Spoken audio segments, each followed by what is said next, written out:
వాక్యాన్ని ధ్యానిస్తున్నాం. వాక్యాలు సత్యమైనవి, వాక్యాలు నమ్మదగినవి. యేసు ప్రభు పరిశుద్ధుడు, పవిత్రుడు, పాపులు చేరని ప్రత్యేకమైన వాడు. ఇట్టి వాడు మనకు సరిపోయినవాడు. ఆయన ప్రధాన యాజకుడిగా మనం పిలుస్తున్నాం.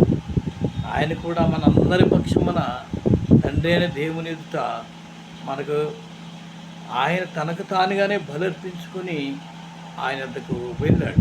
పాప క్షమాపణ నిమిత్తం ఆయన విజ్ఞాపన చేసి మనందరి పాప క్షమాపణ నిమిత్తం ఆయన కారణమయ్యాడు. రక్షణకు యేసుప్రభు వారే కారణమయ్యారు.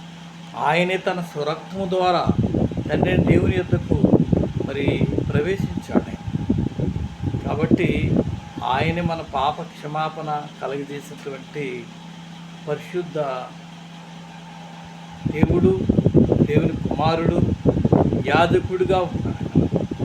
కాబట్టి ప్రభువునందు ప్రియమైన వాళ్ళు ఇట్టి వాని రక్తం మాత్రమే పాపానికి ప్రాయశ్చిత్తము. పరిశుద్ధ రక్తము, పవిత్ర జన్మ, మరణమును జయించిన దేవుడే ఉంటున్నాడు. కనుక మనం అటువంటి దేవుని నమ్మి ఆయన రక్షణ పొంది ముందుకు వెళ్ళటానికి సాహసించాలి, ధైర్యంగా ఉండాలి. దేవుని రాజ్యానికి వారసులుగా